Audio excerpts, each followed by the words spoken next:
더 충격적인 건 이 일은 빙산의 일각에 불과하다는 점입니다. 올해 1월과 2월 동안에만 제주에서 중국인들이 저지른 살인, 강도, 절도 사건이 여러 건 발생했고, 이는 이미 지역 치안을 심각하게 위협하고 있습니다.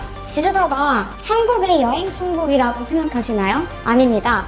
이제는 중국 범죄자들이 천국이 되어버렸습니다. 중국인들은 제주도의 무비자 제도를 악용을 입국하고 단순한 관광이 아니라 도둑질, 강도, 사기, 심지어 마약 거래까지 저지르고 있습니다.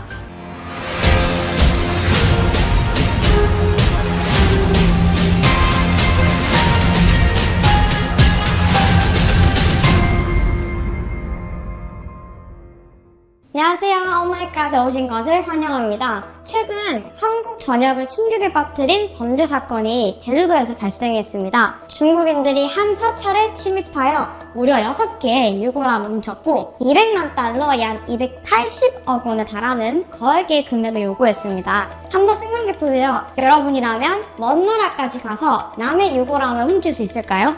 그것도 글보학 연구팀이 아니라 일반인이요. 외국까지 가서 이런 짓을 한다는 건 애초부터 계획된 범죄 행위라고 밖에 볼 수 없습니다. 더 충격적인 건 이 일은 빙산의 일각에 불과하다는 점입니다. 올해 1월과 2월 동안에만 제주에서 중국인들이 저지른 살인, 강도, 절도 사건이 여러 건 발생했고, 이는 이미 지역 치안을 심각하게 위협하고 있습니다. 제주도가 한국의 여행 천국이라고 생각하시나요? 아닙니다. 이제는 중국 범죄자들이 천국이 되어버렸습니다. 중국인들은 제주도의 무비자 제도를 악용을 입국하고 단순한 관광이 아니라 도둑질, 강도, 사기, 심지어 마약 거래까지 저지르고 있습니다.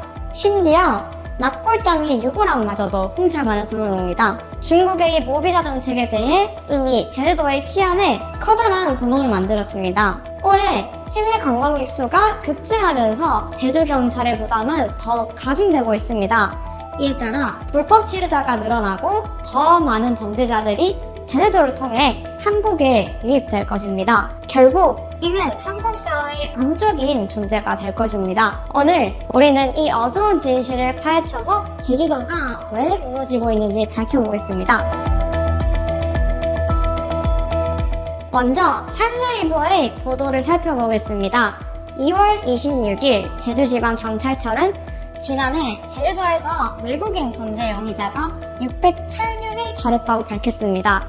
범죄 유형별로 살펴보면 살인 1건, 성범죄 14건, 절도 62건, 폭력범죄 113건, 지능범죄 74건, 마약범죄 1건, 교통범죄 143건, 기타 범죄 200건이 있습니다.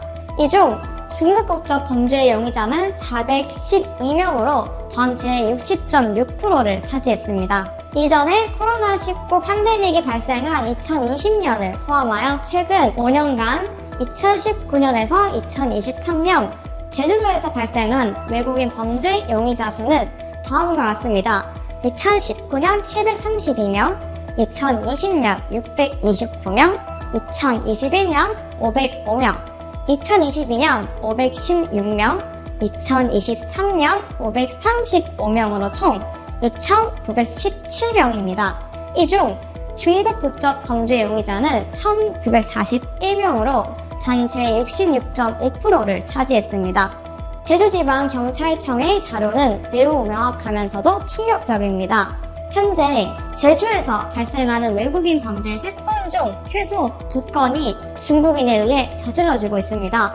세상에, 여러분, 이 상황이 얼마나 심각한지 상상이 가시나요?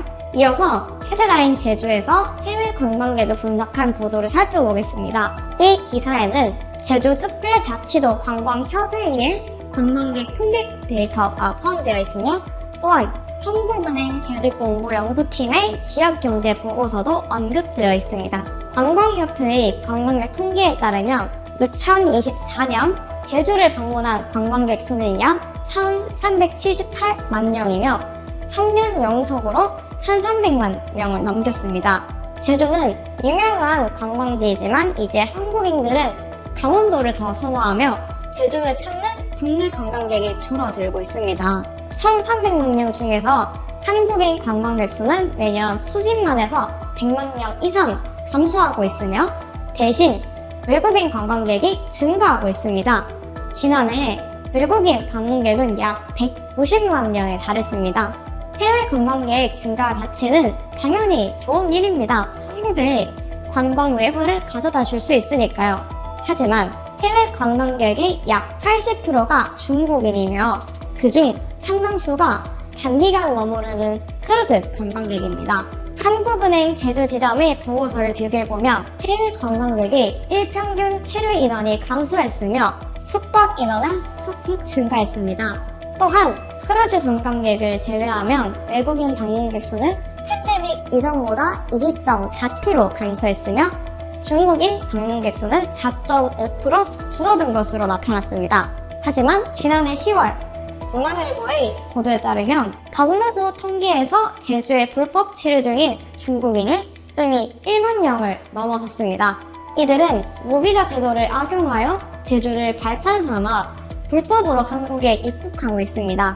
단순히 체류 기간을 초과한 것이 아니라 위조 신분증을 만들고 마약과 무기를 몰래 제주로 반입하는 등 심각한 범죄 활동을 벌이고 있습니다. 여러분, 상황의 심각성을 깨달으셨나요? 겉으로는 관광객 수가 증가하는 것으로 보이지만 체류 시간은 줄어들고 오히려 불법 체류 인구가 점점 늘어나고 있습니다. 즉, 제주가 외국인에게 문을 활짝 열었지만 더 많은 관광 외화를 유치한 것이 아니라 오히려 더 많은 중국 범죄자를 끌어들인 것입니다. 올해 제주에서 발생한 주요 중국의 범죄 사건을 소개하기 전에 앞서 언급한 마약 무기, 밀수 및 위조, 신분증 제작 사례를 다시 한번 짚어보겠습니다. 먼저 유골함 협박 사건입니다. 2월 24일 새벽에 40대 중국인 남성 2명이 제주도의 한 사찰에 침입하여 유골함 6개를 훔친 뒤 사찰 측에 연락해 200만 달러를 달라고 협박했습니다. 중국인들은 한국의 효 문화를 잘 알고 있으며 한국 사회가 조상을 중요하게 여긴다는 것을 알고 있습니다. 그래서 유골함을 훔쳐 높은 금액을 요구하는 이런 범죄 수법을 생각해낸 것입니다. 다행히 한국 경찰은 이틀 만에 유골함을 되찾았지만 2명의 중국인 용의자는 이미 본국으로 도망쳐버려 처벌할 수가 없었습니다. 이는 제주도의 느슨한 출입국 제도가 중국인 범죄자들에게 완벽한 보호가 되고 있음을 보여줍니다. 이런 범죄는 그야말로 뻔뻔함의 극치입니다. 다음은 가상화폐 살인사건입니다. 같은 날인 2월 24일 제주도의 한 고급 호텔에서 가상화폐 거래를 둘러싼 분쟁이 발생했습니다. 여러 명의 중국인 사이에서 충돌이 벌어졌고 한 중국인 남성이 11차례 흉기에 찔려 숨졌으며 현금 8,500만원 상당이 강탈당했습니다. 제주 서부경찰서는 26일 강도 및 살인 등의 혐의로 중국인 용의자 3명을 구속영장을 신청했으며 또 다른 1명도 같은 혐의로 불구속 수사를 받고 있습니다. 가상화폐와 관련된 폭력 범죄는 이것만이 아닙니다. 1월 16일 정오 역시 제주도의 한 호텔에서 6명의 중국인이 중국인 환전선을 습격했습니다. 그들은 환전선을 폭행한 뒤 8억 4천만원 상당의 가상화폐를 강탈하고 도주했습니다. 관련자 수가 이렇게 많고 금액도 이렇게 크다면 단순한 범죄가 아닙니다. 이것은 대규모 중국 불법 자금 세탁 조직이 한국으로 유입되고 중국 조직 범죄 세력이 한국에 침투하고 있다는 증거 중 하나입니다. 게다가 중국 불법 체류자들 사이에서 발생하는 폭력 사건과 강도 범죄도 점점 증가하고 있습니다. 예를 들어 1월 22일深夜에 제주시 영동의 한 원룸에서 한 중국인 남성이 중국 국적의 전 여자친구를 폭행하여 살해하는 사건이 발생했습니다. 경찰은 그를 살인 혐의로 체포한 후 기소했습니다. 이런 상황 계속 두고 볼 수 있습니까?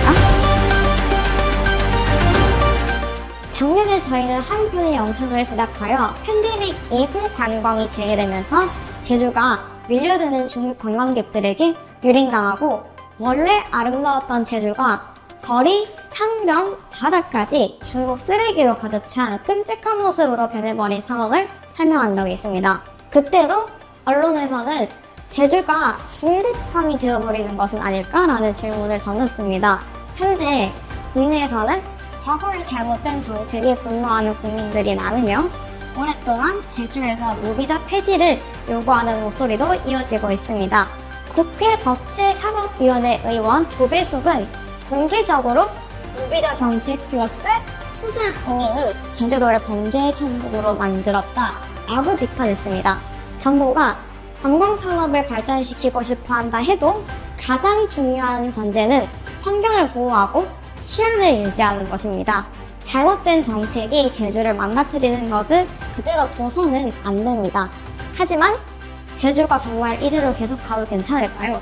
가장 두려운 점은 제주가 이미 중국인들에게 불법 활동을 하기 적합한 중간지대로 인식되고 있다는 것입니다.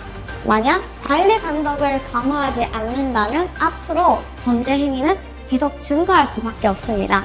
우리가 이전 영상에서 언급했던 부동산 투기와 전세탁 외에도 제주 현지 언론 제2미디는 다음과 같이 보도했습니다.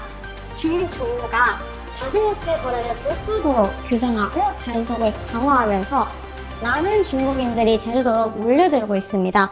무사증 입국과 호텔 객실에 폐쇄된 공간이 중국 범죄자들의 주요 거점이 되고 있습니다. 무사증 제도를 유지하고 싶더라도 제주는 입국 심사를 더욱 강화하여 위험 인물의 입국을 사전에 차단해야 합니다. 현재 외국인 출입국 관리 및 감시 시스템은 너무 허술하며 더 심각한 현실은 제주 지역의 힘든 자원이 부족하다는 것입니다. 제주경찰 또한 중국인을 엄격하게 관리하려 해도 경찰 인력이 절대적으로 부족하다고 인정하고 있습니다. 제주에는 총 3개의 경찰청, 7개의 지역경찰서, 19개의 경찰 초소가 운영되고 있습니다. 경찰 1인당 약 324명의 주민을 담당하고 있으며 제주 인구 60만 명을 고려하면 비교적 안정적인 경찰력 배치라고 볼 수 있습니다. 문제는 제주의 연간 관광객 수가 1,300만 명에 달한다는 점입니다. 60만 명을 기준으로 한 경찰력으로 1,300만 명의 질서를 유지하는 것은 어불성설입니다. 설령 외국인 관광객만 고려하더라도 제주경찰은 100만 명 이상의 중국인 관광객을 관리해야 하는 상황이라 매우 버거운 설정입니다. 하지만 위기는 이미 코앞에 닥쳐왔습니다. 이 그림을 보세요.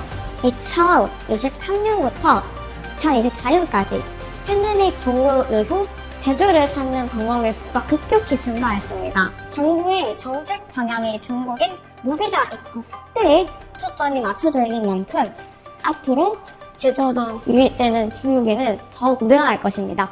만약 지금 막지 않는다면 중국인들은 계속해서 토지를 매입하고 범죄를 저지르며 지역 상권을 중국 기업의 성화기에 넣을 것입니다. 결국 제주는 중국인의 섬이 되고 말 것입니다. 여러분은 중국인들이 제주도에서 했던 일들에 대해 어떻게 생각하시나요? 한국 정부가 중국인의 입국 정책을 강화해야 한다고 생각하시나요? 댓글로 여러분의 의견을 꼭 남겨주세요.